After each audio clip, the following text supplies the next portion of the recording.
Yuk. Assalamualaikum warahmatullahi wabarakatuh. Saya Amori Santana dari Universitas Aisyah di Jakarta. Di sini saya akan menjelaskan dan uh, berbicara mengenai korupsi. Jadi yang pertama, definisi dari korupsi. Jadi definisi dari korupsi itu adalah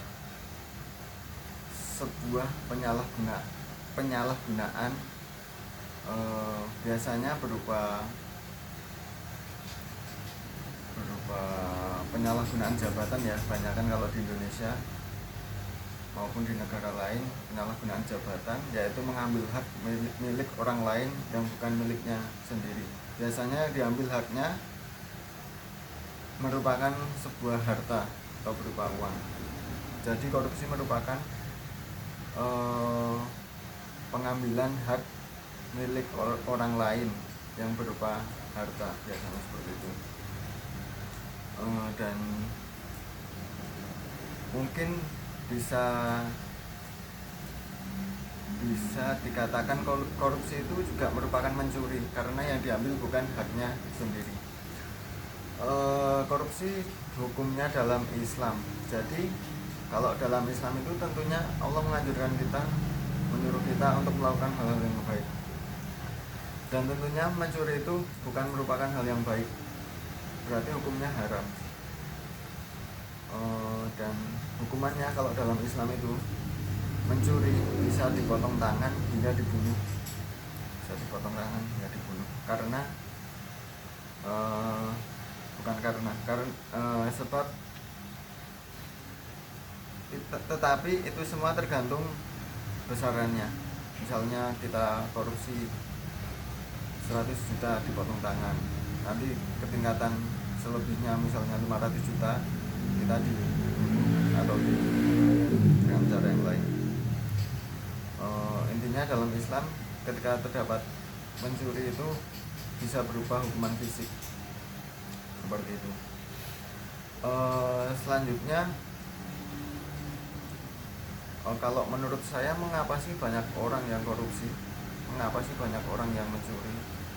Karena ketika mungkin kita berhadapan dengan sesuatu yang besar, kita berhadapan dengan nominal yang besar, tentunya itu sebuah godaan.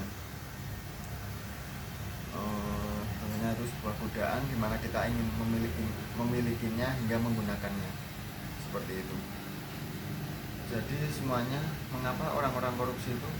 Yang pertama jelas godaan. Itu orang mesti tergoda untuk menggunakan harta yang bukan miliknya. Selanjutnya, bagaimana mencegah kita agar kita tidak korupsi? Yang pertama, kalau menurut saya, agar tidak ada korupsi itu dengan transparansi. Jelas itu transparansi atau keterbukaan.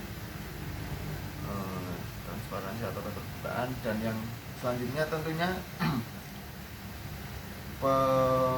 pembenahan atau memperbaiki manusianya. Tapi itu udah bukan tahap pencegahan, karena kalau kita perbaiki manusianya tentu itu udah terjadi kan. Tentunya itu sudah terjadi. Jadi sebelum seseorang kita amanai untuk masuk ke dalam sebuah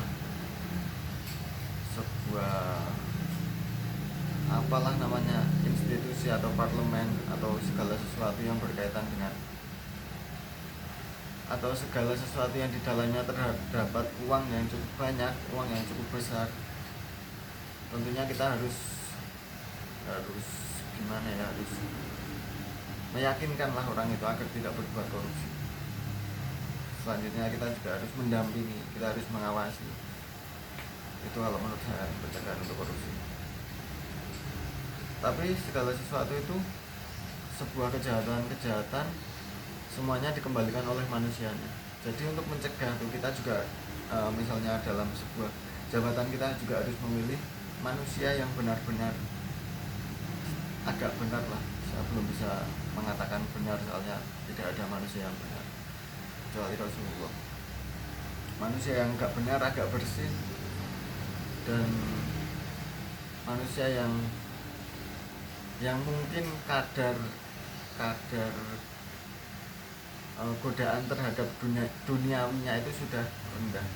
Dia tidak terlalu gila terhadap dunia, karena seseorang jika udah gila terhadap duniawi, terhadap materialistik, dan kebetulan dia masuk ke dalam sebuah lingkup yang di situ terdapat sesuatu yang bisa dikorupsi, itu resiko korupsinya cukup besar. Jadi teman-teman sekalian, mungkin itu saja yang bisa saya sampaikan. Jadi intinya, kalau dari definisi korupsi itu adalah mengambil hak yang bukan milik kita. Terus dalam Islam juga tentunya itu dilarang, hukumnya haram. Dan untuk pencegahannya kita harus mengubah pola pikir kita terhadap duniawi, yaitu tidak usah terlalu gila terhadap duniawi, karena itu dapat menyebabkan hal-hal gila yang lainnya seperti korupsi. Baik, cukup sekian dari saya. Mohon maaf apabila ada salah dari tutur kata saya. Wabillahi taufiq wal hidayah. Wassalamualaikum warahmatullahi wabarakatuh.